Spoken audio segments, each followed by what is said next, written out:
in. So our topic is best practices for installation and maintenance of deep cycle batteries in solar and backup systems.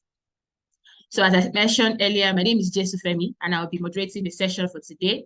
Our facilitator is Engineer Tunji Tayo, who's our Technical Director at GenX Technologies. Just a bit of information before we start.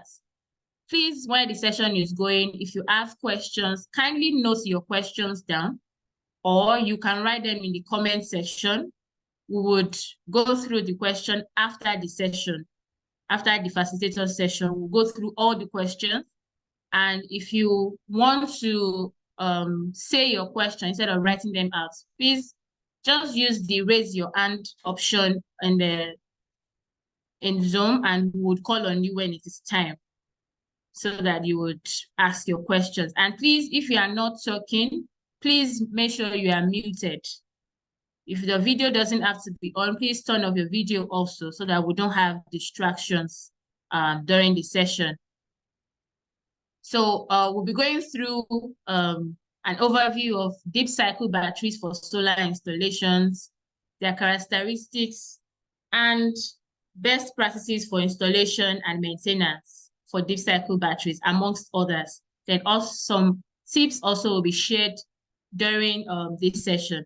I would like to add that the facilitator is someone who has a wealth of knowledge. So please, if you have questions, please ask the questions. There are subtle things you might say during the session. Please take note of them also, as it will greatly impact your knowledge on solar energy, solar batteries as a whole. So this is GenX Technologies. We sell products. We sell solar products, and we also do solar installations. We have distributors around the country. We also run an academy. I believe some of us are from our academy. So we have an academy, interestingly, that is in session at the moment. We started just last Saturday. And if you see a few slots are very available, so if you have people who are interested in joining, they can still join them. Refer them to us, and we'll take it off from there. So I'll just allow our facilitator to come in now. Engineer Tunji Tayo, sir. You can hear me, please go ahead, sir. Good morning, all. You are welcome to the webinar. This webinar will be divided into two parts. You have the presentation. You have the slides. She will be bringing up the slides one after the other. Then we'll have the second part, which is hints based on experience, hints regarding how to safely install and use batteries based on experience. These are two different things. All right, so Femi, your first slide. Hello? Yes, sir, it's on now. Okay. So I guess this is self-explanatory.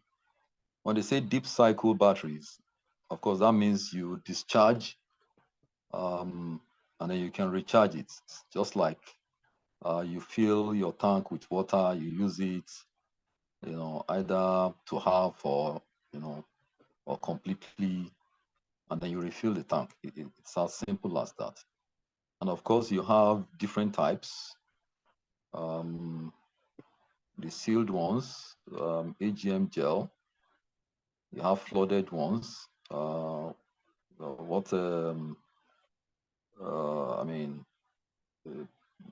People generally call water batteries, or wet batteries.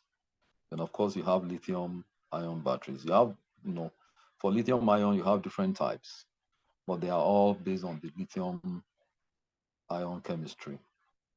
Your next slide, please. All right, so this shows you the way charging and discharging of batteries progress. Now you can have a flat battery and then you charge gradually from 0 to 100%. Now you equally can discharge. This percentage is not, all this is generally handled by your inverter charging algorithm. It used to be constant voltage, no display in the olden days. But now you have smart inverters that actually tell you the progress of charging as well as the progress of discharging your batteries. All right, please, next slide.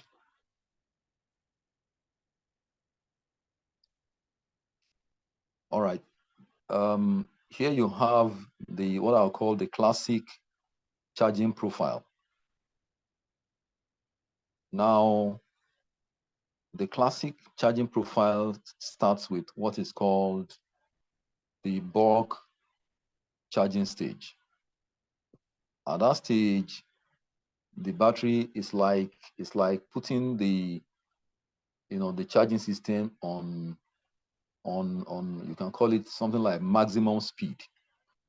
In other words, you are pushing the maximum amount of current that is suitable for that particular battery bank. Keep in mind that the charging current you're going to apply, is determined by your battery bank. Of course, the bigger your battery bank, the higher the charging current. So the bulk charging phase is where you apply the maximum amount of current. And of course, when I say you, I'm talking about the inverter system now that you've set up. The charging, the charger specifications that you have already set up in your inverter. But quickly, for some algorithms, you have what we call wetting stage. The wetting stage for such algorithms actually, that the wetting stage precedes the bulk charging phase. You can liken the wetting stage to a situation whereby you first of all kind of, just like the word implies, wetting. You apply, a small amount of charging current, maybe a small percentage of what the bulk charging current would be. Take for instance, if your bulk charging current, that's for the bulk charging phase now, let's say it is 20 amperes. The wetting stage is set at about 1/10 of that. In other words, you apply 1/10 of 20 is 2 amperes. So you apply 2 amperes for a short period of time, maybe for 5-10 minutes. And then after that, the algorithm progresses to the bulk charging phase. But just to let you know, you have algorithms that implement that. Although it's not on this particular what do you call it now, illustration. All right, then of course you move to, from there you move to the absorption phase. Now on the bulk charging phase, you are applying your current, right? The current is determined by the voltage, the bulk charging voltage, which is specified. Now the current, as the battery gets charged, the voltage, the battery voltage keeps going up. It gets to a point where it now steadies. In other words, the battery is near full now. So the rate at which the battery voltage is increasing now drops. drops to almost a negligible rate. So, and at that point, your battery is in the absorption stage. So the absorption stage, at the absorption stage, the battery voltage is steady, more or less. It's increasing, but if you look at the graph, that blue graph, you see that it's almost level.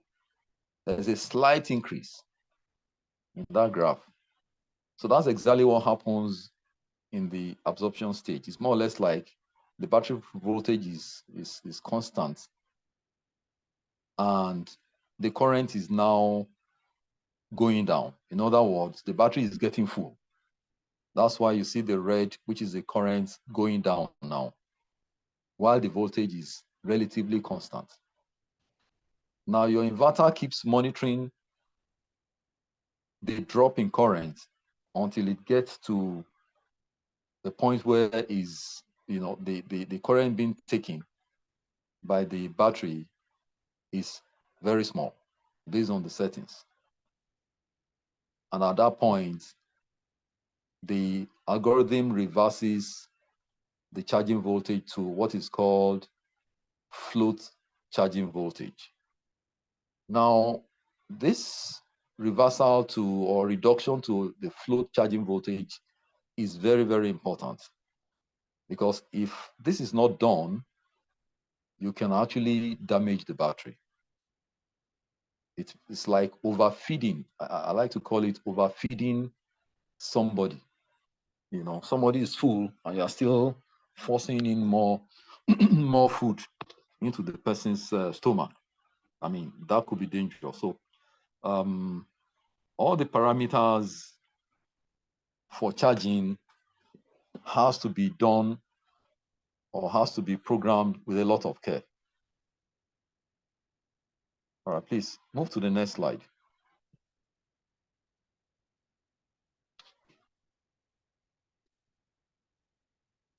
All right, so we all know the basic charging sources. You can charge from solar, you can charge from utility or generator, and you can also combine the two.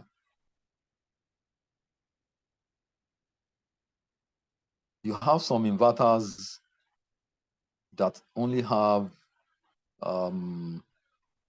utility charger. In other words, nothing like a solar charger built into them. For such cases, you could get an external charge controller. It's not the best, but if you already have an existing inverter that is like that, the next best option is for you to get an external charge controller if you want to integrate solar into this system. This next slide, Femi.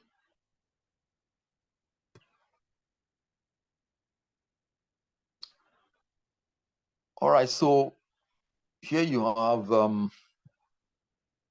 what I'll call some of the most important issues that you need to be aware of. Like I said, we'll talk about hints later in the second part. But here, you need to take particular note of the settings that is recommended by the manufacturer. It's extremely important. For the basic settings, especially the charging voltage, and that's for the bulk charging voltage and the float charging voltage, most manufacturers, if not all manufacturers, will have these values, printed on the body of the battery. And in most cases, they are a range. Take for instance, for the bulk charging voltage, they may specify something like maybe 14.2 to say 14.8 is a range. For the float charging voltage, that will also be a range. It's always better to choose a value somewhere in between. In other words, if a manufacturer says, on the body of the battery, you have 14.2 to 14.8, you want to use the middle value, which is around 14.5, I think. The same applies for the float voltage. Then, of course, use the right circuit breakers. Now, how do you determine that? You look at the load, but better to actually work maximum current that you could take from the what I'll call something like maybe a surge current that you could take from the battery. You have instances where the battery delivers surge current different from the load current. Take for instance, you have maybe maybe a pump, or an electric motor on your battery.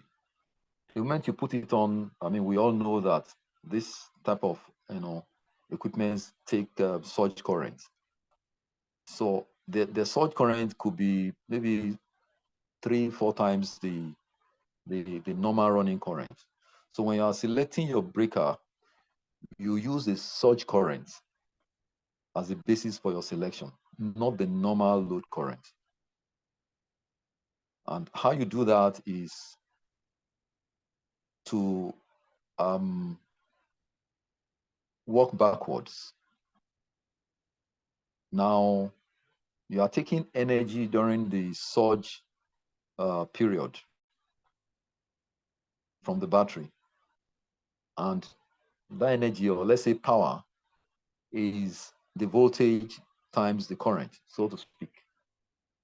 So if the surge current is, let's say, 10 amperes, and the running current is, let's say, 2 amperes, we are going to use your power for, I mean, your surge power will be 10 times the voltage, the AC voltage. Let's assume the AC voltage. Hello? Hello? Yes, I can hear you. Excel, Okay, please mute.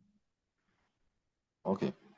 So let's say your surge current is 10 amperes. Of course, that means your power. And let's assume for ease of calculation, let's assume your voltage is your AC voltage is 250 volts. We know it's not 250 volts, it's 220 volts AC. I'm just using that so that we can quickly do our maths, our arithmetic. So you have 250 volts times 10. So that means that your surge power is 2.5, is 2,500 watts, which is 2.5 kilowatts. Now, that power that is being demanded by the load during the surge phase is the same power that is coming from the battery, right? Now, but then what is that power on the battery side? That power on the battery side is the battery discharge current times the battery voltage, the battery bank voltage. Now, supposing the battery bank voltage is 48 volts. Let's say you are using a 48 volt system. The voltage is 48 volts.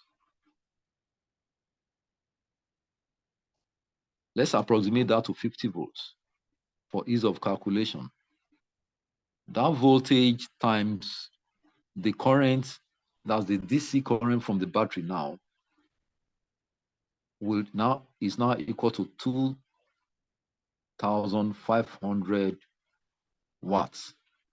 So from there, you can easily calculate the current on the battery side to be 2,500 divided by 50. And that gives you 50 amperes, I think. This is, no, wait. 250, yes, is that correct? 250 divided by 5.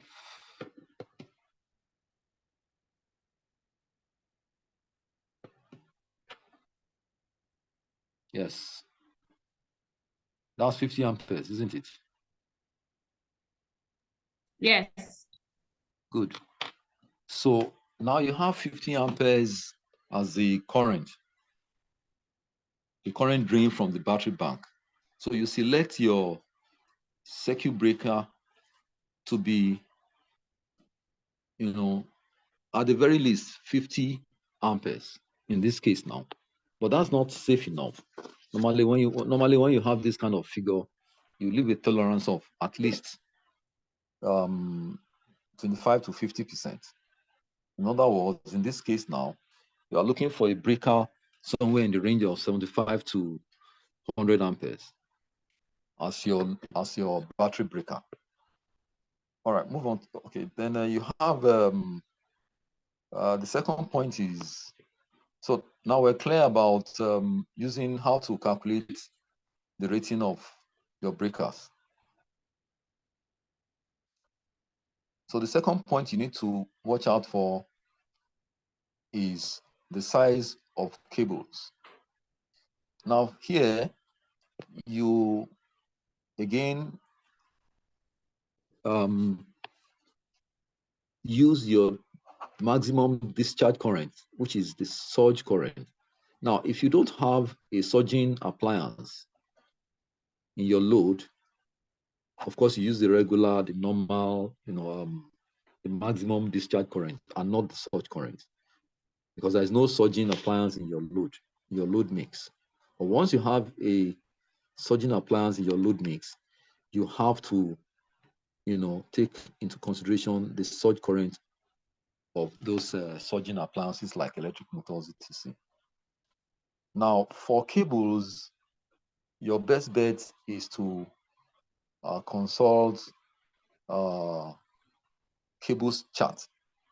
They are all over the place. So on these charts, you have the squared of the cable specified and the recommended current, maximum current that that particular size of cable can take.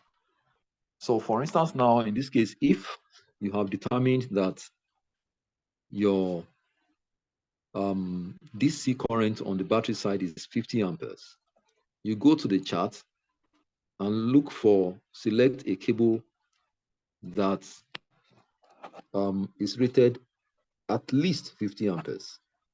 At least 50 amperes. Right. The second point, the fourth point to note is batteries has to be installed in a well-ventilated area.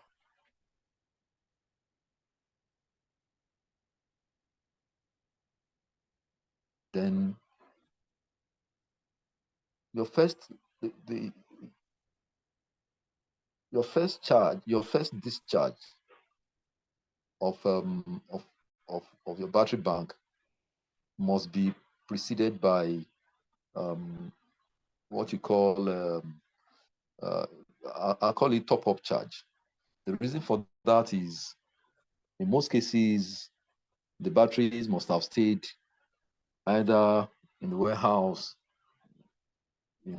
for some time before you purchase them. So it is therefore very important, and normally batteries have what is called self-discharge. So it's very important that you give these batteries top-up charge before using them. It's a very, very important part of the whole process. The next slide, Femi.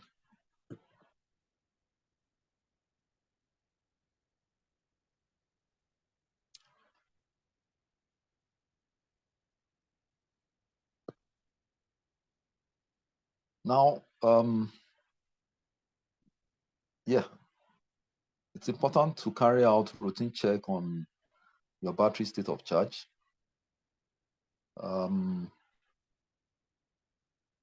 But it's a lot more important to make sure that if your battery is not in use for any reason, maybe like you are traveling, you know, you want to shut down your load because you're going on vacation or something, prior to that time, it's very important that you put your battery in a full state of charge. Very, very important. You don't leave your battery in a partial state of charge when you know it's not going to be recharged immediately. You're not sure it's going to be recharged immediately.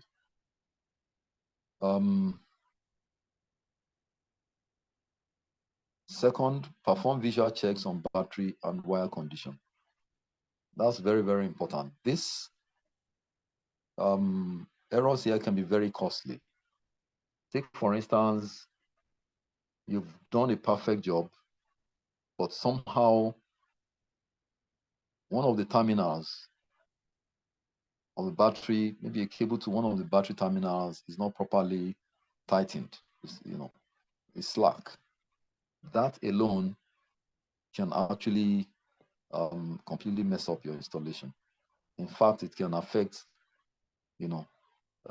several, if not all, of the batteries within a very short space of time.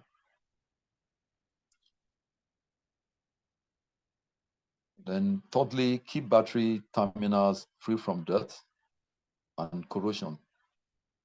You'll notice that for some battery manufacturers, they actually have a kind of rubber seal. They supply those batteries a kind of terminal seal. When you situations where you have that, try as much as possible to use them.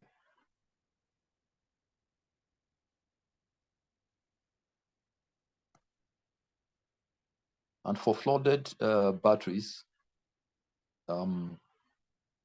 you check the electrolyte level regularly. Clean the battery terminals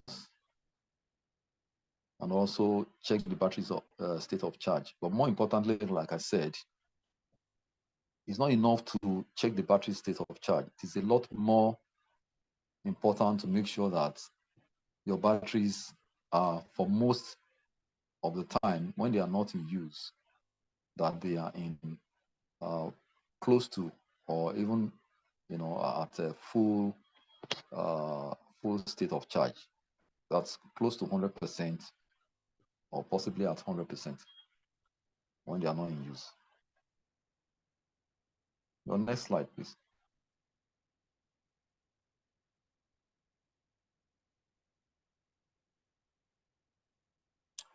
Yes, battery sulfation.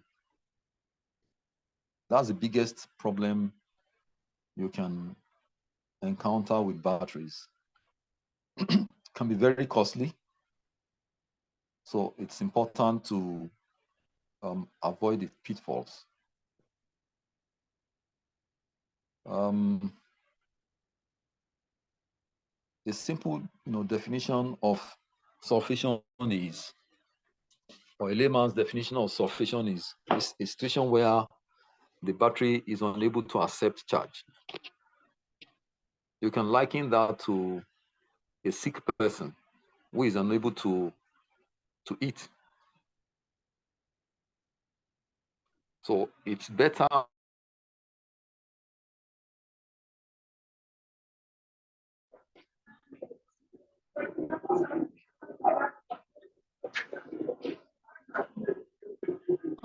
Mr. Excel, please mute.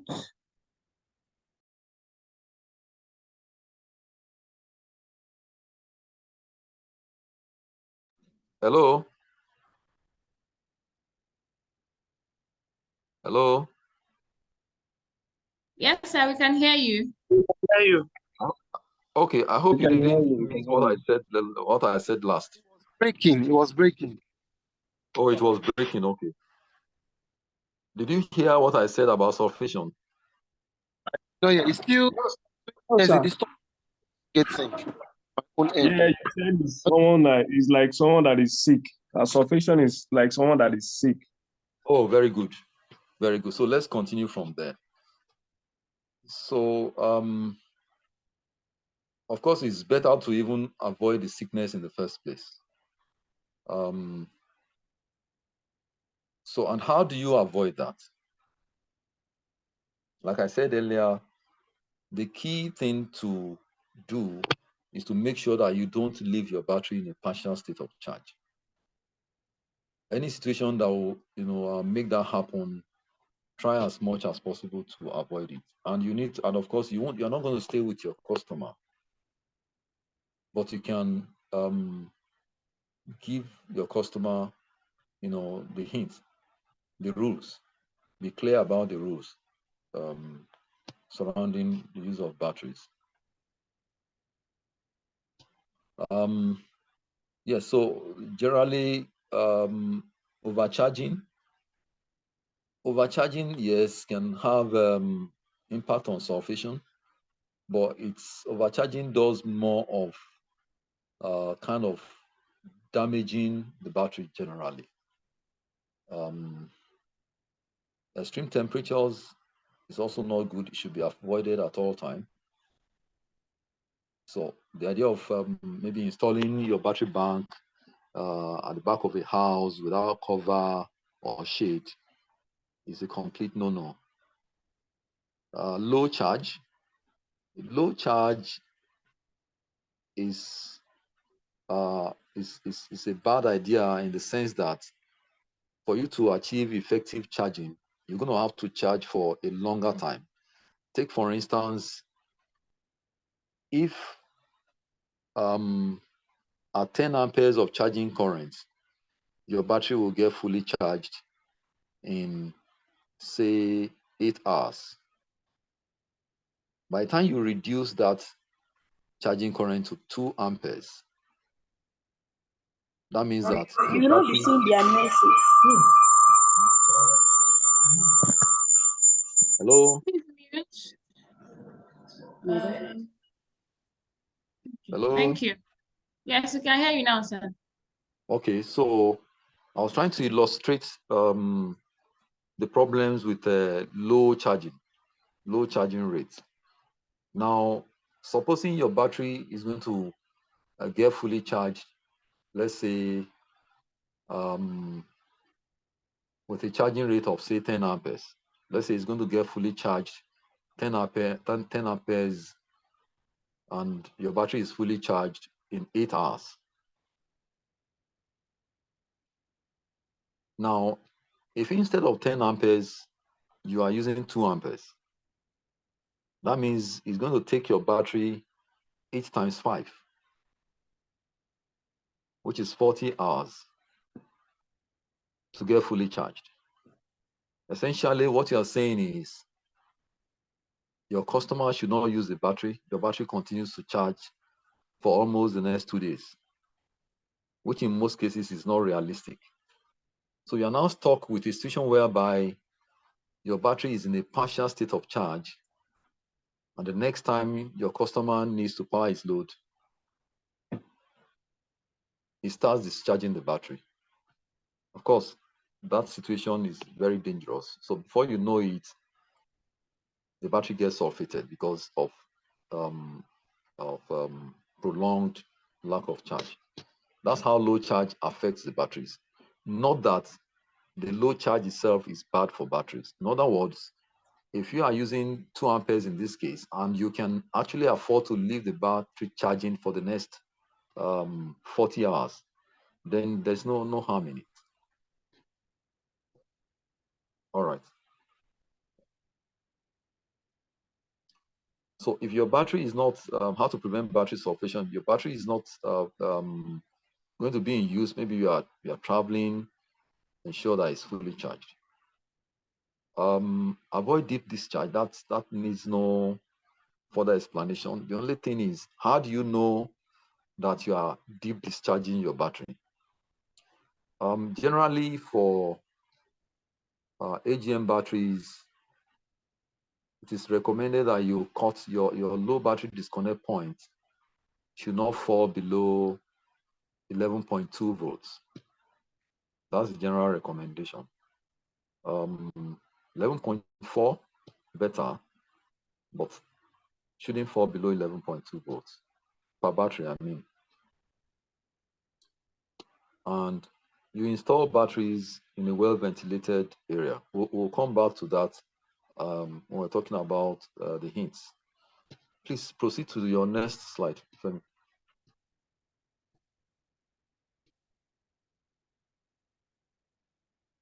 So factors that affect deep cycle battery performance.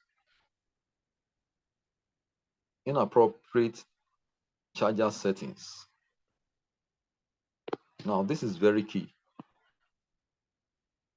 Any slip here can be very, very costly.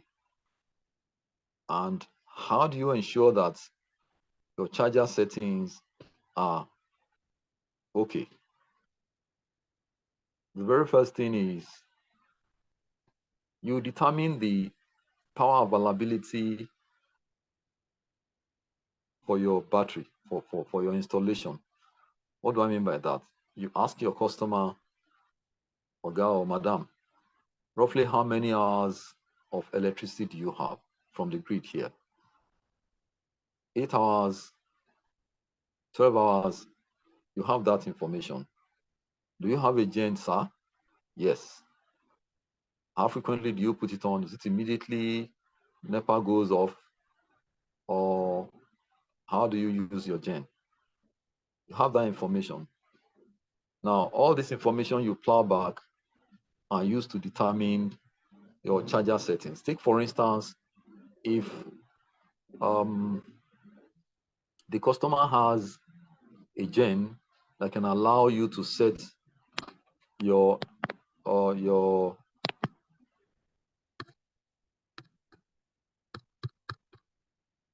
hello, can you hear me? Yes, we can. All right. Yes, we can hear you, sir. Okay, good. So if your customer has a generator that allows you to conveniently set your charging voltage, then that's good. But it's not always the case. Take, for instance, if your customer has a gen that cannot deliver more than half the normal charging current of your hello. Yes, sir. Okay, you can hear me. Yes. Okay, good. So I'm saying if your customer has a gen that cannot deliver more than half the charging current demand of your battery bank, it simply means that even if the generator is on and you set the charging current, right, you're unable to use the gen. So you have to cancel that out of your options for charging the battery. So the way you're going to set your charging parameters will not include, you will not factor in that particular gen. So the point I'm making is it's always very important to verify the rating of the gen that your customer has. Very important.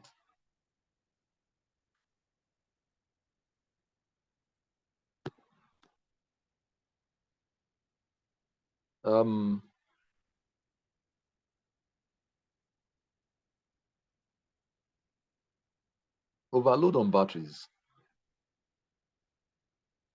Overload simply means you're going to discharge the battery a lot faster than the recommended maximum discharge rate. And normally the rule of thumb is like 1/10 the capacity of the battery. In other words, if you have a 200 amp hour battery, you want to discharge it at a rate that will make the battery to that will make the battery to get fully discharged within 10 hours. If you discharge faster than that and your battery gets fully discharged within 4 hours, that is an overload, obviously. It will still discharge, you'll still be able to run your load, but you are harming that battery. In other words, you don't discharge a battery faster than 1/10 the capacity of that battery. Take, for instance, for a 200 amp hour battery, let's say I have just one 200 amp hour battery connected to my load. Of course, my load is on the AC side, but the DC current on the battery side should not exceed 1/10 of 200, which is 20 amperes.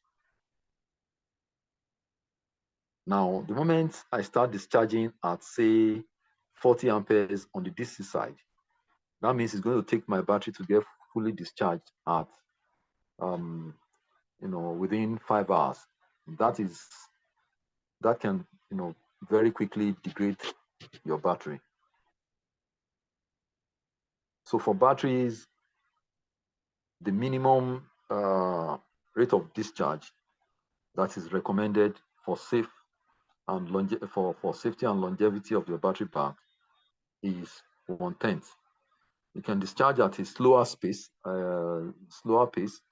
In other words, the minimum in this case now is 20 amperes.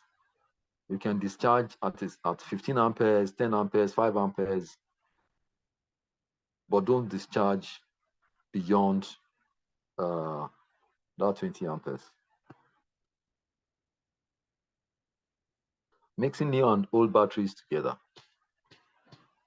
That's a very bad idea and should never be done, for the simple reason that you already have imbalance, terminal voltage imbalance, and ideally batteries in the same bank should actually have the same terminal voltage. That's the ideal situation. So any situation that can deviate from that should be avoided at all costs. When charging with inverter and external charge controller, the problem with doing this is your inverter does not know what your charge controller is doing. But unfortunately, a lot of people engage in this practice. Your inverter is pushing in its own charging current, and your charge controller is also independently pushing in its own charging current. Your battery is taking the sum, and that sum can exceed the requirement of that inverter. Unless you can kind of set your inverter charging current and set your charge controller charging current in such a way that the sum of the two does not exceed the maximum charging current required for your battery bank. If you can do that, then you are safe. Poor ventilation is a bad idea. Leaving batteries partially discharged, it's a bad idea. I think we've spoken about this before. Overcharging, bad idea. And how to avoid overcharging. Be careful with your settings. It's very important to be very careful with your settings. In fact, when you do a setting, go back and check all over again before you leave the site. Then, of course, over discharging batteries. I think we've spoken about that. Your next slide, please.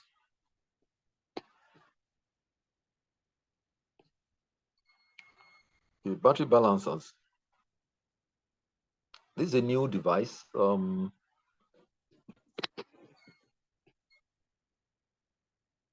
And it's in many cases at GenX we found that this actually helps to prolong battery performance. Essentially, what this device does is to kind of ensure that the battery terminal voltages are equalized. In other words, they are balanced. One battery does not have a higher terminal voltage than the other. And this device is highly recommended. Next slide.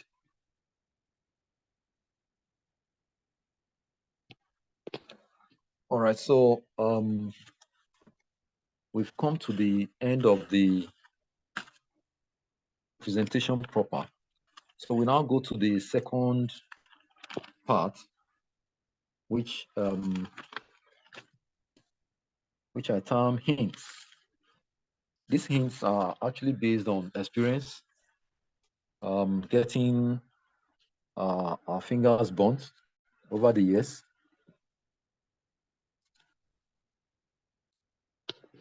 Yeah, one, always reference the specification sheet of the particular brand stroke model of battery before setting your charging parameters. In fact, these days you cannot make assumptions, even for the same battery brand. Say, for instance, you've been buying Newmax batteries from GenX. You bought from the last batch. Now we have a new batch, and you bought from that batch. Don't assume that the charging specifications of the previous batch is the same as the charging specifications of the current batch. It's very dangerous. The reason being that technology keeps evolving. In fact, for the same Newmax, which I'm citing as an example, we've had the specifications changed within two orders. We had an order, had a spec, the next order had a different spec, right? It took the what do you call it now? The diligence and of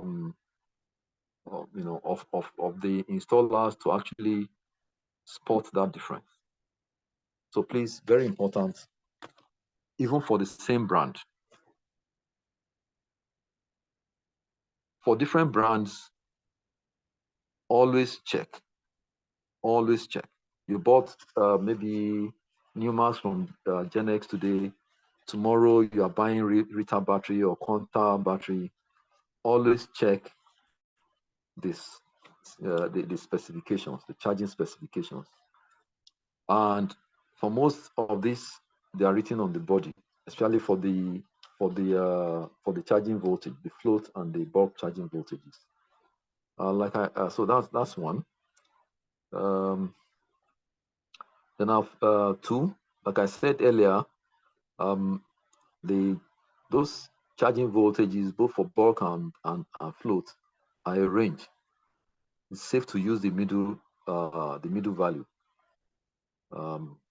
Like I said earlier, if you have say 14.2 to 14.8 for bulk charging voltage, you are better served to use the middle value, which is around 14.5. Yeah, 14.5. 3.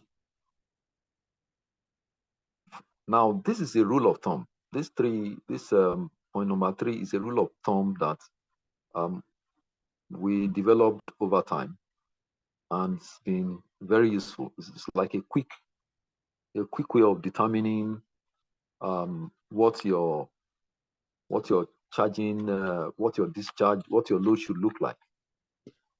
Now, for load current drain on the AC side, do not exceed 1 ampere per 200 AH battery. Now, what do I mean by that? Hello? Yes, sir, I can hear you. Okay, good. What do I mean by that? If I have, let's say, 4 batteries, it doesn't matter how those batteries are connected, whether it is 4 in series for a 48-volt system or 2 in series, 2 strings for a 24-volt system. The important thing is all the 4 batteries are discharging to power your load on the AC side. So what this rule of thumb is saying is that on the AC side, do not exceed 1 ampere for every 200 AH battery in your battery bank. So in this example of 4 batteries, whether 2 in series, 2 strings, or 4 in series, 1 string, your load current should not exceed 4 amperes. Now what that means? Hello? Yes, sir. Someone actually. Yeah, we can hear you now, sir. I can carry on. Okay. So in this case, your load current should not exceed 4 amperes. Now, if it should not exceed 4 amperes, let's assume that your AC voltage, we know it's 220 volts, right? But let's say it is 250 volts AC. That means that your load should not exceed 4 amperes times 250 volts AC, which is 1 kilowatts. I don't know if you understand that calculation. Sir, please come again. Yeah, what I'm saying is we have a rule of thumb for quickly determining the load that should be on your battery bank.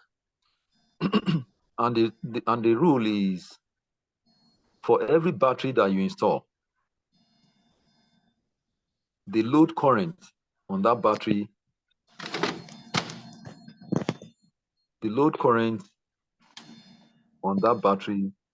should not exceed 1 ampere on the AC side.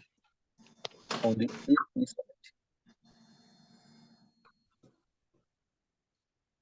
You know, your battery is on the DC side. It's just supplying DC current, right? Your load is taking AC current. So on the AC side,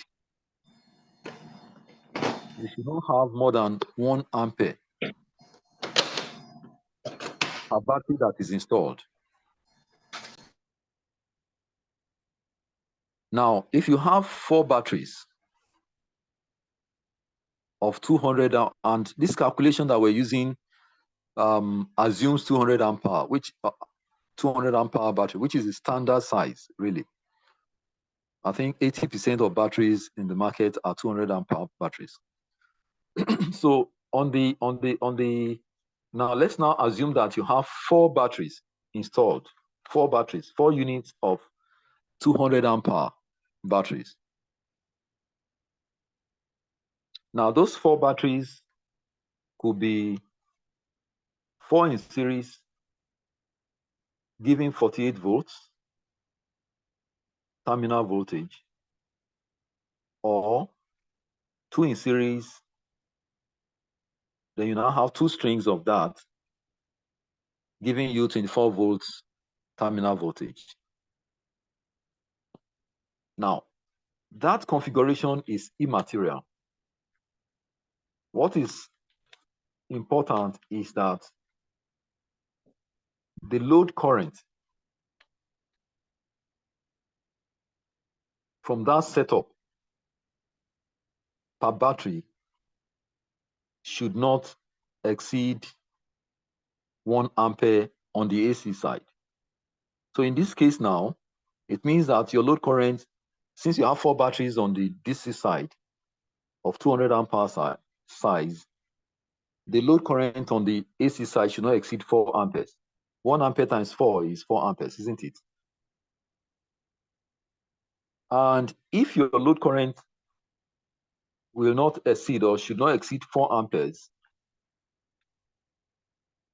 supposing we assume that the voltage, the mains, that AC output voltage is 250 volts. I'm using 250 volts just for ease of calculation. If we assume it is 250 volts AC, we know it's 220 volts. Some inverters, like I think some of our inverters are GenX, you have even 230 volts AC.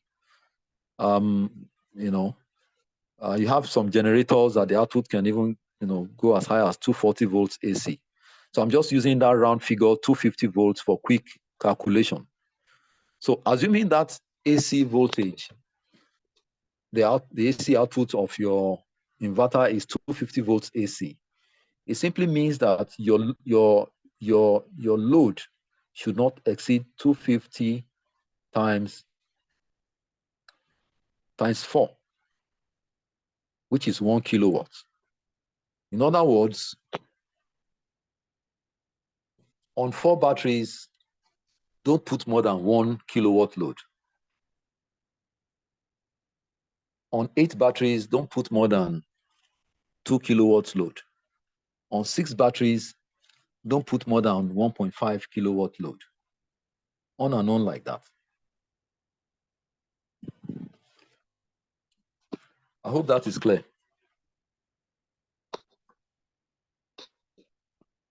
Yes, it's clear now. All right.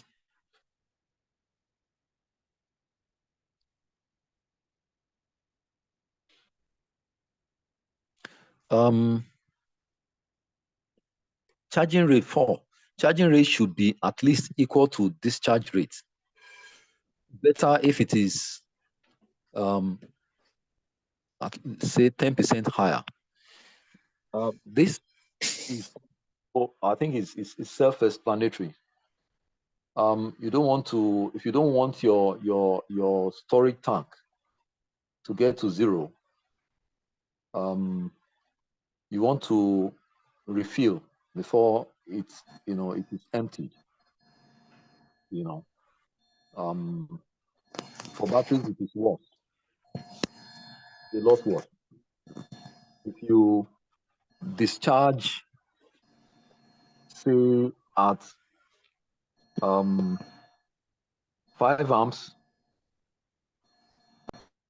over 12 hours, you want to make sure that you charge back at nothing less than that same 5 amps over the next 5 hours. But safer for you to charge at a higher value, say 6 amperes. So long as you are sticking, you stay within the maximum recommended charging current.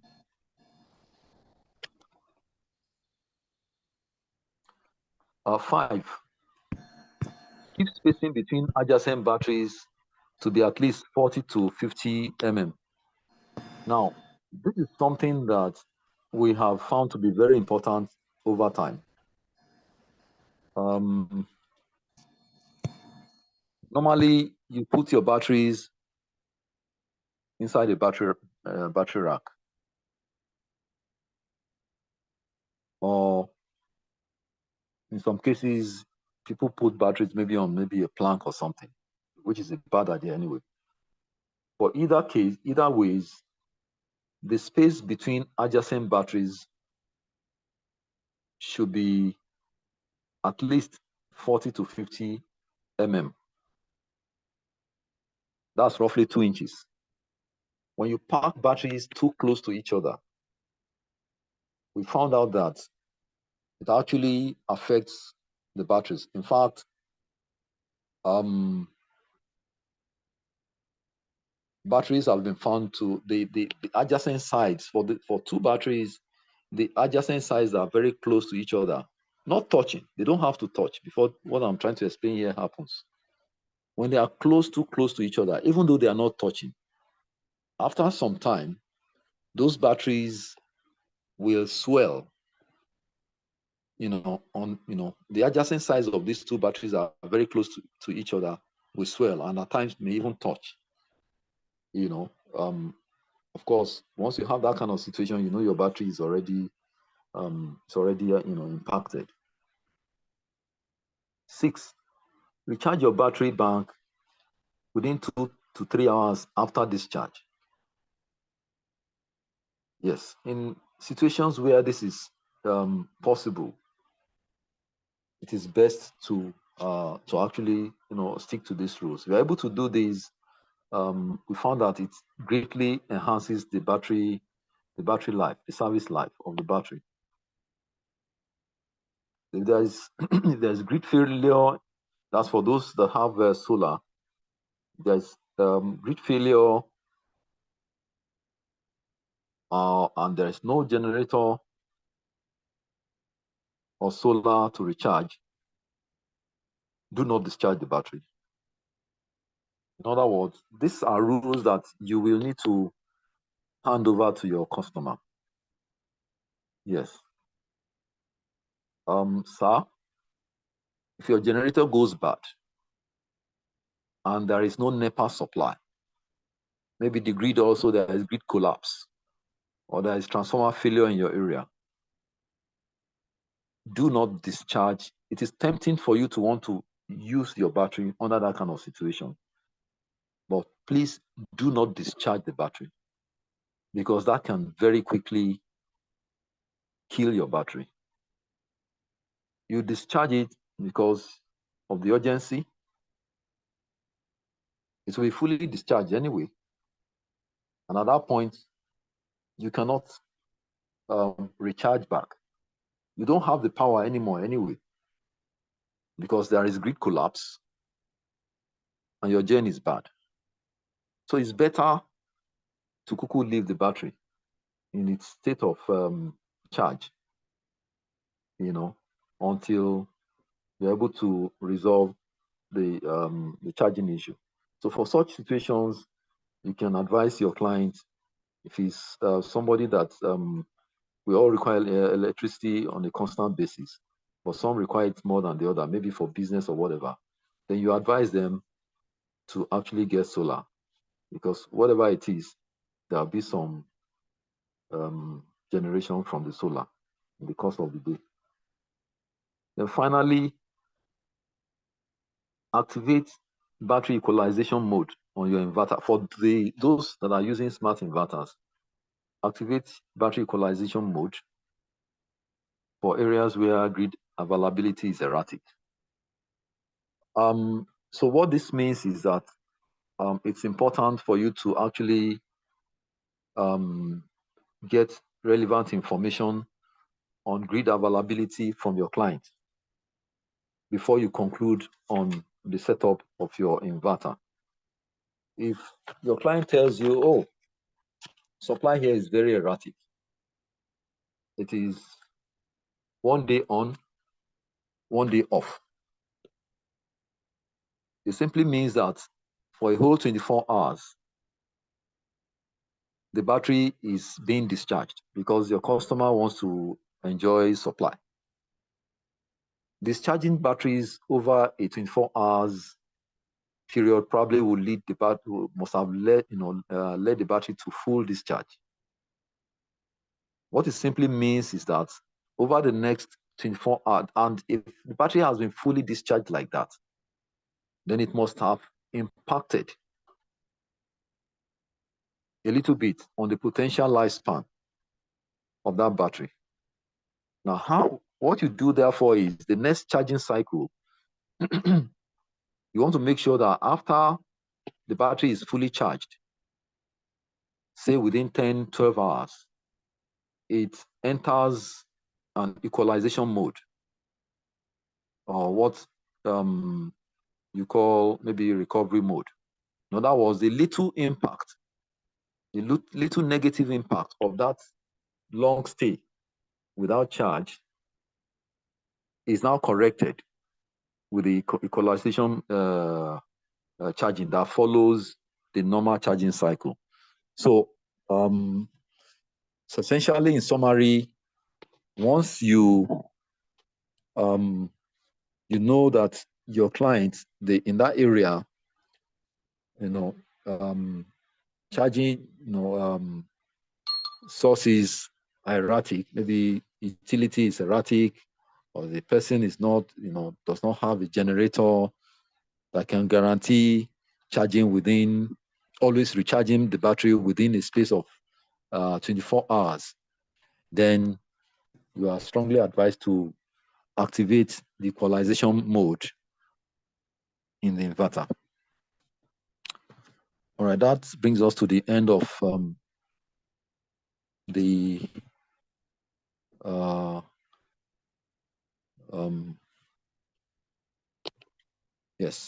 presentation. So any questions, please? Yes. Okay. Well, we are not seeing your screen. We don't know if you can maybe send this slide. You mean on the recommendations? That's the hint. Yes. Okay. Yes. That will be typed and sent to you guys.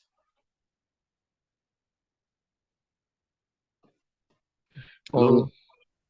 On which platform, please? Hello, Femi. Hello. Yeah, you said it will be typed and sent to us. Which Yes. platform? So if you registered, it will be sent to you. So to your mail that you used in registration for this webinar to be sent there. Also, the session is being recorded. So the link will be shared also. So if you want to watch later on, you can do that. So I have two questions. Please hold on.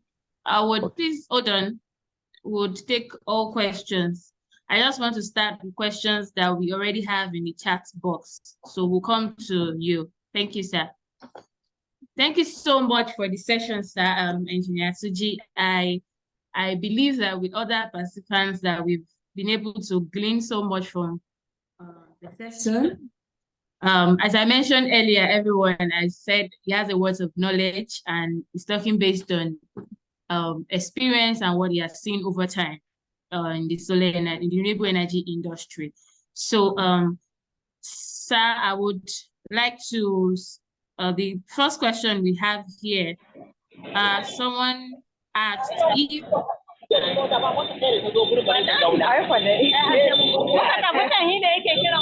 please help me mute this participant. Thank you. So the question we have here, sir, is someone asked, is there a device that one can use to collect battery data online and offline to know what is going on in energy storage systems? That's the first question we have, sir. All right, yes.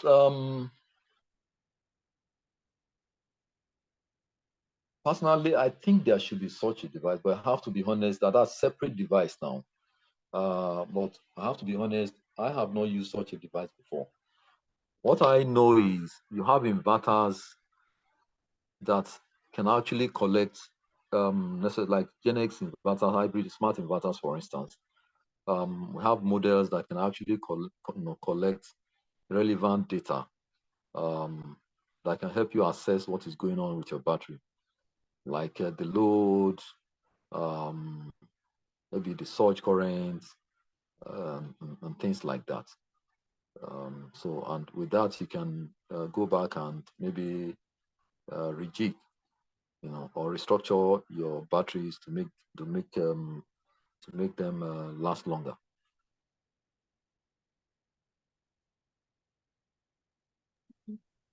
All right, sir. Okay, thank you, sir. I hope that answers the question for the person who asked.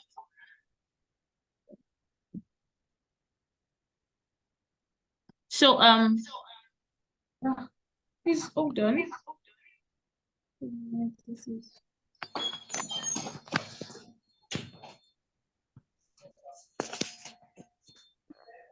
Okay, so someone asked if we will have a special session on LiPo4 batteries.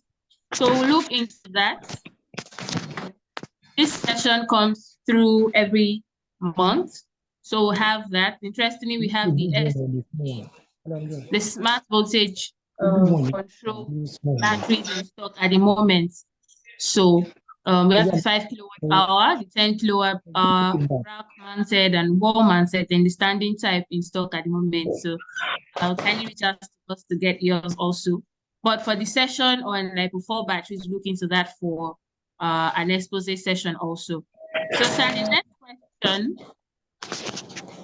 we have here also, someone mentioned if you could please explain more about C10 and C20 based on discharge and recharge rates.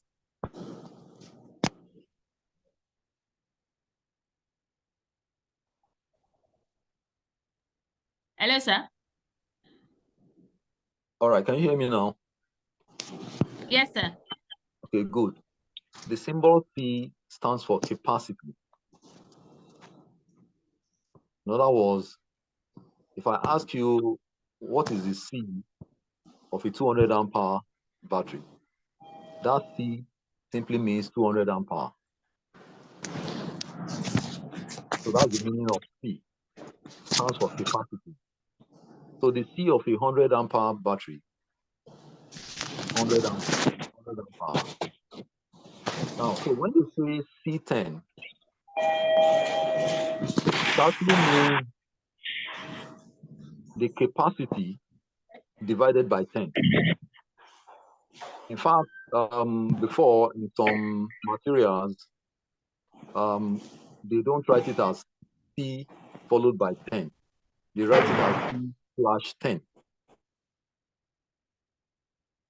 So if the battery is 200 amperes, Attention, please. hello, can you hear me?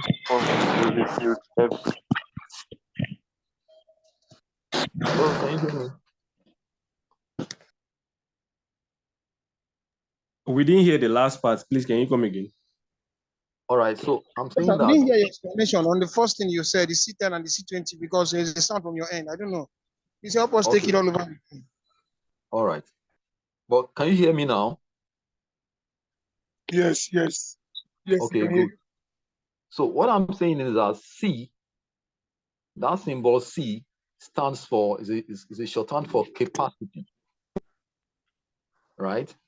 So if I ask you what is the C of a 200 ampere battery, it simply means 200 amperes. So anywhere you see C, it means capacity of the battery. So now, if you see, a place where they write C10, what it means is the capacity of that battery divided by 10. Ordinarily, you may be wondering, oh, C followed by 10. It doesn't seem to make much sense. And in fact, what I'm now saying is that in fact, before now, many manufacturers, I can recall, actually the way they represent that is C/10, which is clearly shows that you are dividing the capacity by 10. So that one is less confusing as compared to what you have now, where they will write C followed by 10. I hope you get that now. Hello? Hello, everyone. Did you get him? Yes. Can I come in? Do you understand my explanation, my last explanation? Sir, I understand your explanation to an extent, but how does the C10 or C20 affect our battery setting? How do we use it? Okay, good. I just want you to understand that before I proceed to the next stage. All right, so you could also have, the number preceding the C. Now I talked about C10. You could also see in some writings 10C. 10C simply means the capacity times 10. Do you understand now? So you need to be able to distinguish between the two. So if a battery is 200 ampere, and you see somewhere it's written 10C. That means what they are saying there is the capacity times 10. So if it is 200 ampere, then times 10 of it is 200 times 10, which is 2000, 2000 ampere. That's 10C. So in the first case where you saw C10, if the battery is 200 ampere, then C10 simply means 200 divided by 10, which is 20 ampere. I hope that is clear.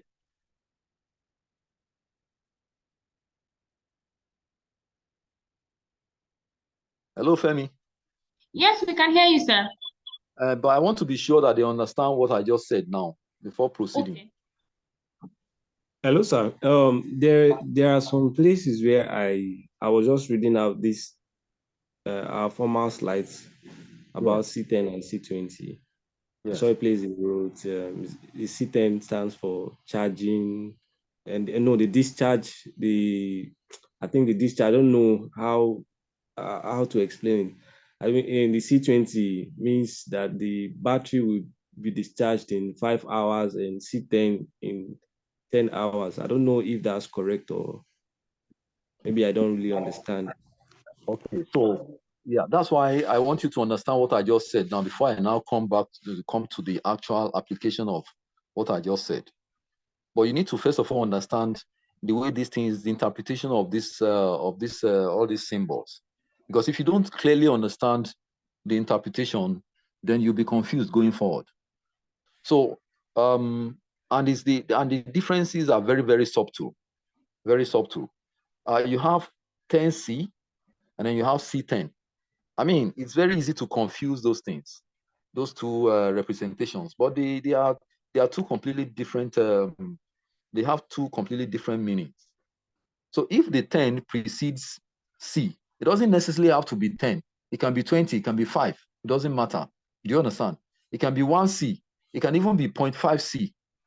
Do you understand what I'm saying? It simply means that figure times the capacity of the battery. So if I write a symbol, this like kind of shorthand, right? That has been developed, for every industry has its own shorthand and what they call it now, jargons, right? So if for energy storage for the energy storage industry, if they write something like 0.5C and that battery is 200 ampere capacity, 0.5C simply means 0.5 times 200, which is equal to 100. Do you understand? If they write C, then you now have C 0.5. I'm giving you that as an example. They just change the position of the 0.5. It simply means the capacity, the capacity divided by 0.5. So in this case now, it is now going to be, if it is 200 ampere battery, it's now going to C followed by 0.5 will be 400. Do you understand what I'm saying?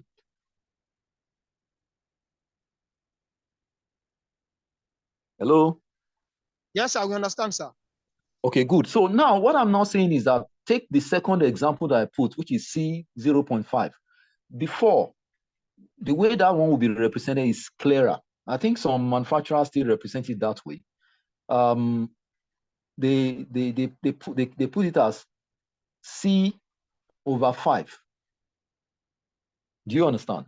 So that one is a lot clearer. C/5 is a lot clearer than C followed by 0.5. C followed by 0.5 can easily be misinterpreted, can be taken as, it can be confused with 0.5C. If you write 0.5C and then you write C followed by 0.5, or to make it clearer, you write 2C and then you have C followed by 2, right? This 2C is different from C2. 10C is different from C10. Do you understand what I'm saying? All these are industry jargons that you have to be aware of. Now, 10C, when the figure precedes the C, which represents the capacity, you multiply that figure by the capacity. When the figure follows C, you divide that capacity by the figure that follows it. So in the case of 10C, if the capacity is 200 ampere for the battery, it simply means 200 times 10, which is 2000. Do you understand? Now for C10, the capacity also is 200, but in this case now it means 200 divided by 10, which is equal to 20. I hope that is clear.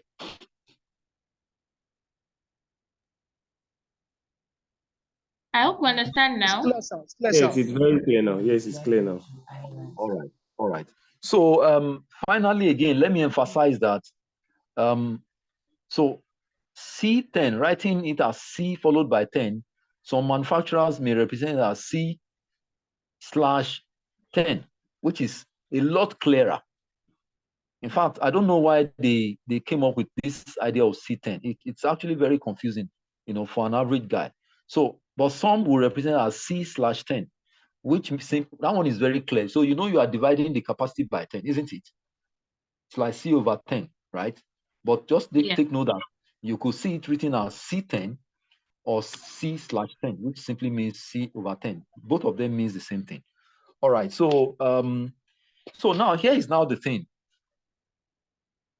If you, Femi, please, can you repeat that question again so I can?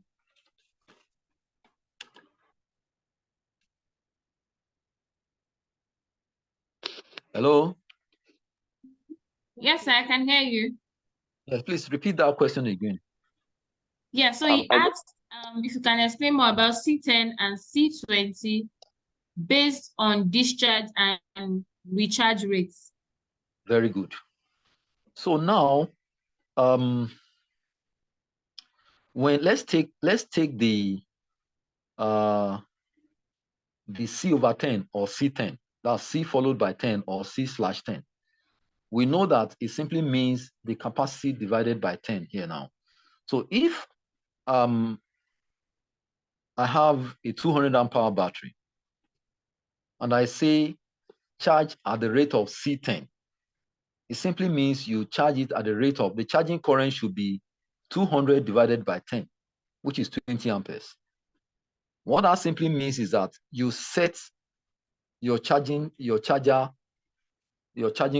current in your inverter. You set the charger to 20 amperes charging current, so that arithmetically, by the time you charge the battery at 20 amperes for 10 hours, you would have achieved 200 ampere, which is the capacity of the battery, supposing the battery is being charged from 0. I hope that is clear. So that is how you relate that to the charging current. They will not tell you the exact charging current, but they will tell you the charging current, the capacity divided by a figure, right?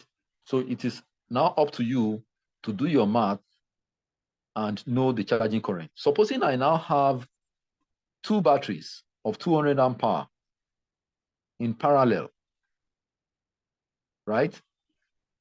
I have 2 batteries of 200 ampere in parallel, and I've been informed that each battery should be charged at the rate of C10, right? Or discharged at the rate of C10, whatever it is. What that simply means is, and I have 2 batteries in parallel, so each one is going to be maybe charged at that rate of 20 amperes. So it is now up to me to realize that since these 2 batteries are in parallel, they will have, each of them will be charging at that 20 amperes independently. And when you sum that together, you get 40 amperes, meaning that your inverter has to be able to supply 40 amperes. I hope that is clear.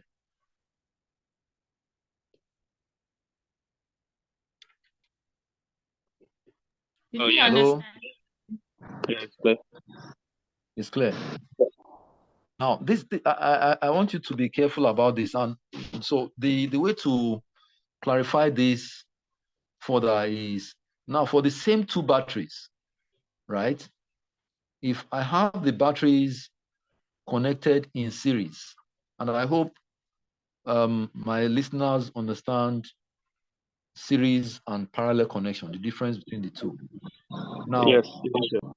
good. So now, if I have these two batteries, the first explanation I made is for two batteries in parallel.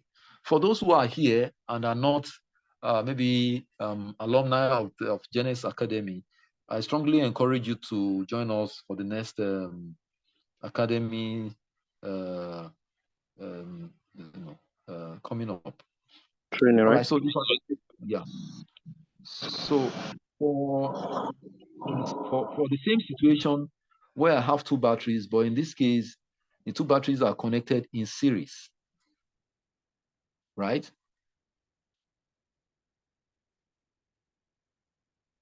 If I'm told to charge at the rate of C10, hello? Yeah, you can go. We can hear you. All right, good. So if I'm told to charge the battery at the rate of C10, right? Because they are in series, the current that goes into the first one is the same current that will go into the second one. Okay. Are you clear about that? Yeah. Unlike the first case whereby they have Parallel. independent current going into them. Yes. So in this second case now, so that's C10. For you to know the current, all you have to do is just take, because it's the same current, right? You can just take the capacity of one battery, one of the batteries that are in series, and then you divide it by 10, right? That gives you that current. And that current is the same current that is going to flow through, even if you have 10 batteries in series, right? Once they say the charging current should be C10, and those batteries are of the same capacity, just take one, which is the capacity of one of the 10 or 5 or 4 or 2 that are in series. You divide that by 10, and that current is what will be the charging current, irrespective of how many batteries are in series. I hope that is clear. Oh, yes. All right, next question. I'm sorry, sir. Before going to another question, sir. Are you now saying the 10 stands for the hours at which the battery can be charged within the current, sir? Sir, from what you said right now, sir, are you saying that the battery, the 10 stands for the hours at which the battery can be charged? Yes, something like that. Yes. Yes. Sir. Yeah. When you do your calculation, Can I ask a question? When I say something like that, it now does not that's basically what it is, right? So you need to be careful about that. But then if you have you have to take note that if you have the batteries in parallel, right, then you're going to have you're going to have to treat them independently, right, to achieve the charging current if you want the same charging time that is actually given by that C10 or C over 10. Do you get what I'm saying? Okay, sir. Okay, sir. Let me repeat that so that you'll be clear. Now, Okay, for the first example that I talked about, you have two batteries in parallel, right? And you are asked to charge at the rate of C10, which is the same thing as C over 10, right? And that gives you 20 amperes. That 20 amperes is just for one of those batteries in parallel. The other battery will also be C over 10, which is another 20 amperes. So that means that the total charging current you're going to set in your inverter is not going to be 20 amperes. It's going to be 40 amperes. If you have 3 batteries in parallel, it means the total charging current you're going to set in your inverter will be 60 amperes and not 20 amperes. If it is 4 batteries in parallel, the total charging current you will set in your inverter will be 80 amperes and not 20 amperes. But now, go back to series connection. Even if you have 10 batteries, right, in series, and you are asked to charge at the rate of C over 10 or C10, they both mean the same thing. It simply means that your charging current from your inverter is going to be 20 amperes. Even if you have 12 batteries in series, it must remain 20 amperes. Are you with me? I'm with you, sir. It is the charging voltage that will now be different. The charging voltage in the case of series connection will increase. Is the charging voltage for one battery times the number of batteries you have in series. The charging voltage for batteries in parallel is the charging voltage for one of those batteries. It's the same. Is the current that will now be times the number of those batteries that are in parallel. Supposing we have, yeah, carry on. Supposing we have 4 batteries, okay, and we are connected in series, and we have things. How do we apply? Yes, have 4 batteries in the battery bank. Yes. 2 are connected in series. Then that means we have 2 parallel.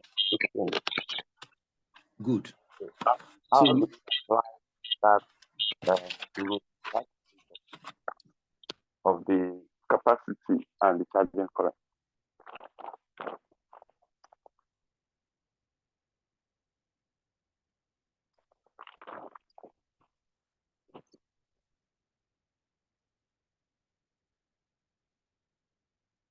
Hello, sir. Engineer Chidi, sir. Oh, sorry. Can you hear me now? Yes. Okay, good. So, if I understand you, you are saying you have 4 batteries. 2 are connected in series, the other 2 are connected in series, and then the 2 strings are now connected in parallel. Is that correct? Yes. Good. So in this case now,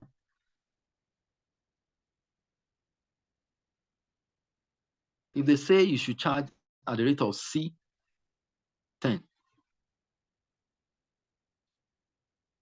right? Like I said before, for the ones that are in series,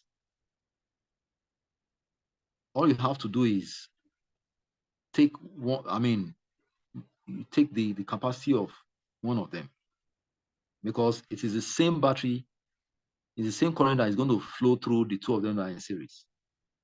Do you get what I'm saying now? And this C over 10 is telling you what that current should be. Are you with me? And that symbol C10 that the manufacturer is giving you is talking about one battery in their manual. Do you understand what I'm saying? When they give you the spec, they are talking about the spec for one battery. Are you with me?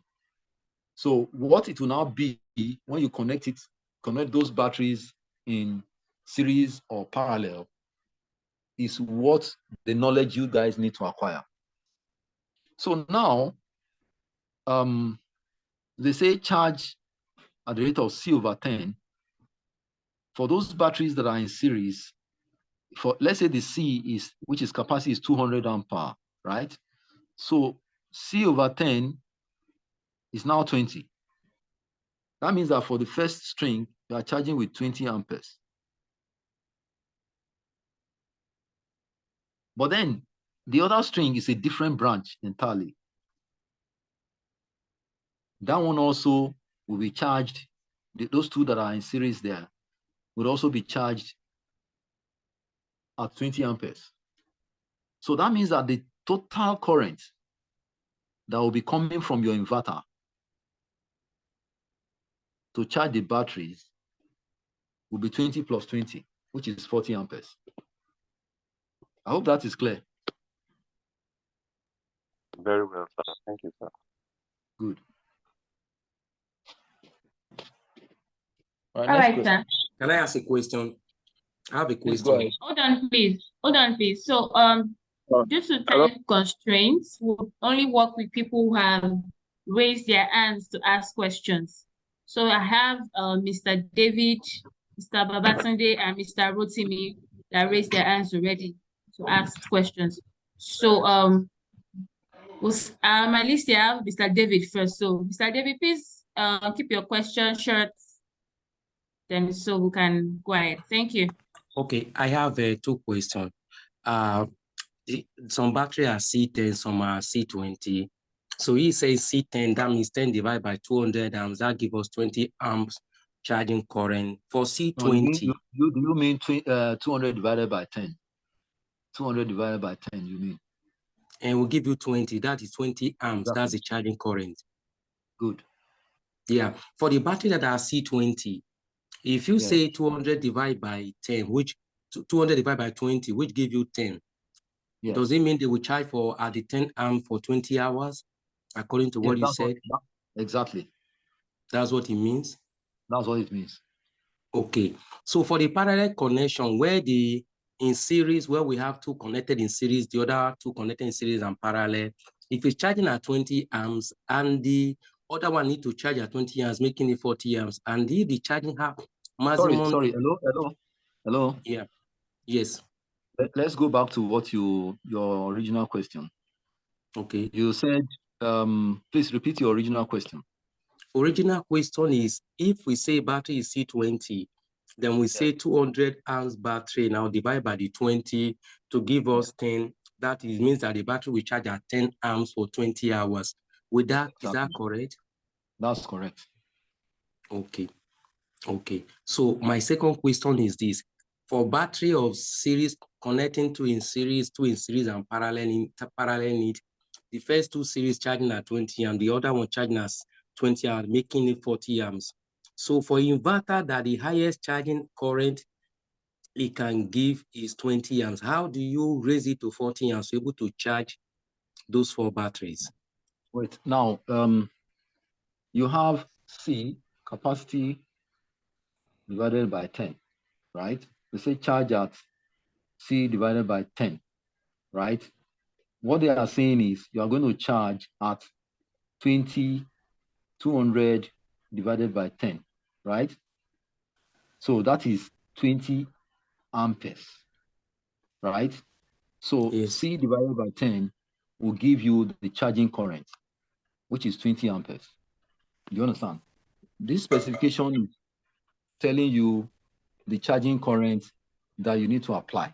Your goal is to know the charging current you are going to apply. I hope that is clear. Yes. Okay, good. Now, carry on now.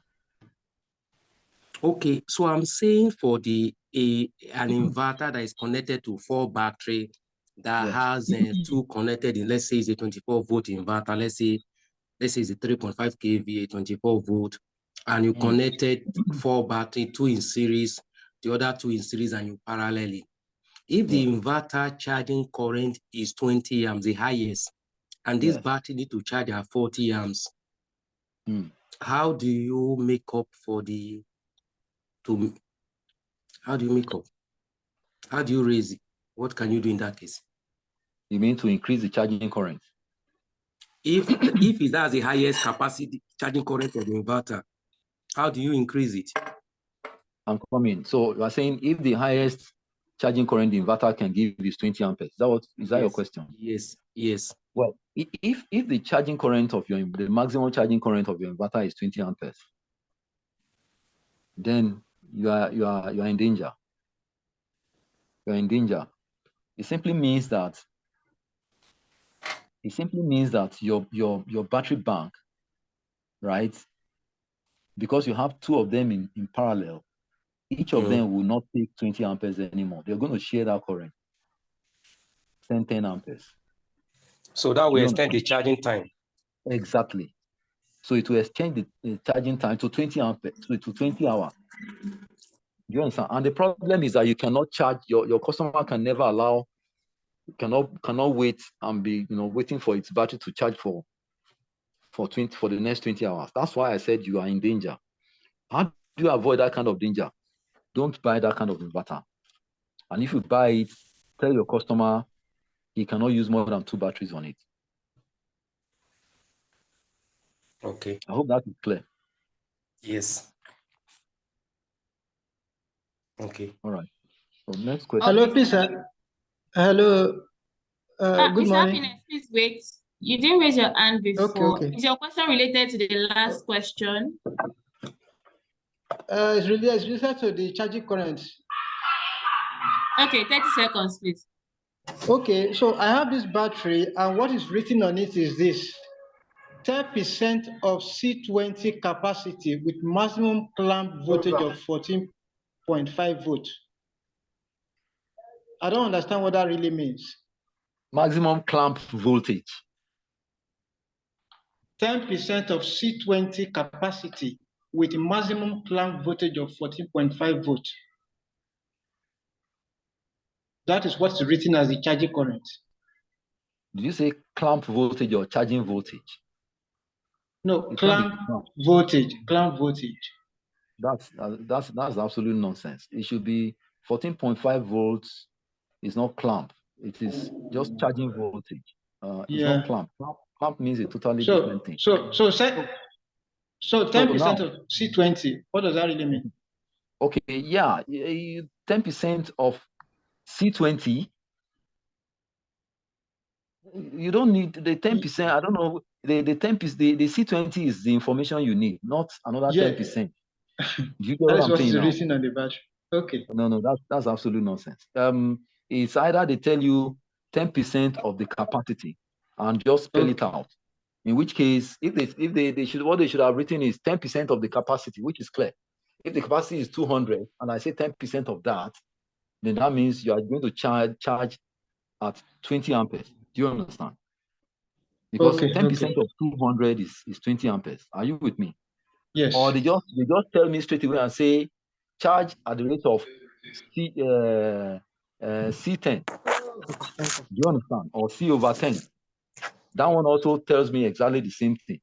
But the way they presented it is not the way to put it. All right. So then the charging voltage is clear. They've already told you 14.5. That's a reasonable charging voltage for lead acid AGM batteries and stuff.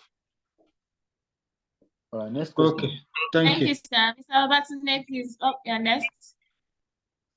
Okay. Good morning, Mr. Atunde. Good morning. How are you doing? I'm fine. So my question goes this way. Although regarding what you said earlier, you made mention of 250 volt and then 1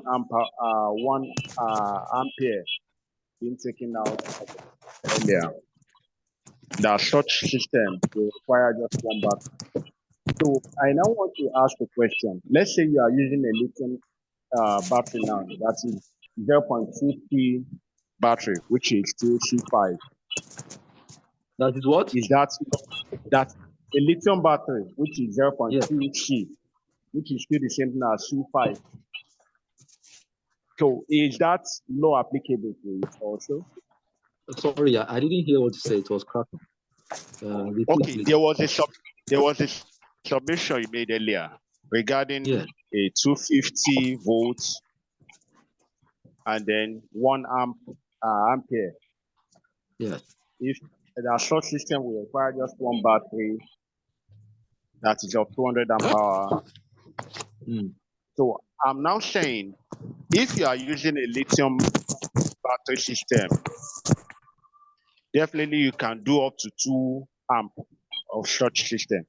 I don't know if that my submission is accurate or wrong. You need to have the figures, right? This rule is like I said, is a rule of thumb that we developed for AGM batteries, regular lead acid, AGM or wet batteries. For lithium, you need to understand the basis of this rule, and that is how we derive this rule, and that's what I tried to explain earlier. Now, for lithium, if you are now talking about lithium, you need to go back to the data sheet of that particular lithium battery. Are you with me? And then derive. Yeah, I'm with you. And then derive this rule of thumb for the lithium battery. That's why I try to explain how we developed this rule of thumb.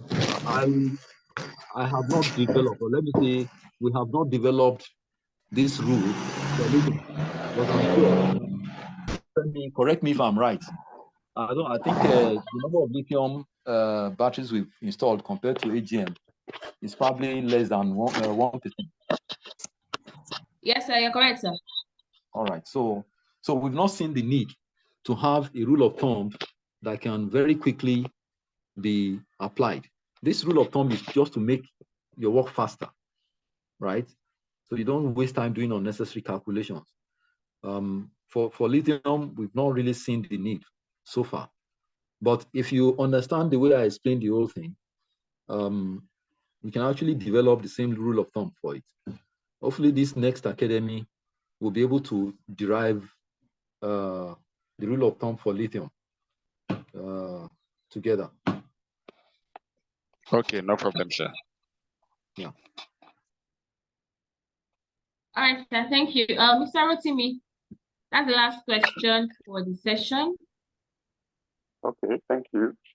I want to ask, earlier on you said that batteries, the battery should not be overloaded. Now the rule of thumb says the maximum load on a battery should not exceed 1/10% of the capacity of that battery. Now, my question is, when you have a system with 2 batteries installed in series, how do you really control the load? How do you really ensure that the system is not overloaded beyond 1/10 of the capacity of those 2 batteries? That's one. Okay. Then the second, okay. Let me answer this one first. Then you now ask the second one. Once you are clear about your objective, then the rest is easy. You are the one to install for your client. So, and you know what that 1/10 means, right? Per battery. Are you with me? And you know you have 2 batteries in place, right? So you do the calculation and get your kilowatts, what that means in terms of the kilowatts, right? And then you go back and limit the load you want to connect to that kilowatts value that you have calculated, or watts, whatever, whichever, whatever you want to use. I hope that is clear. Hello. Yeah, Engineer Tunji, can I come in? Yeah, no, I want to be sure. I want to be sure he agrees with me first. Just use the breaker. Calculate the breaker for that load. Get that breaker, put it on the positive. if they overload it, the breaker trip, that keep you safe. Yes, it's not that's a good one, right? But for breakers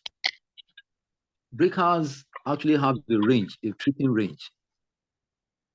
It is not sharp. It is never sharp. If you have looked at breaker, the response curve, it is not sharp. So the safest thing, of course, you put it there. We put breakers there.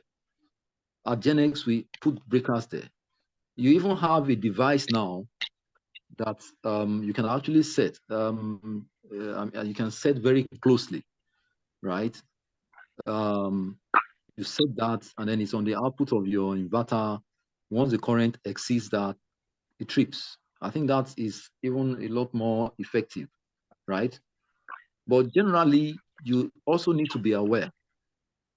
If you have a situation whereby you can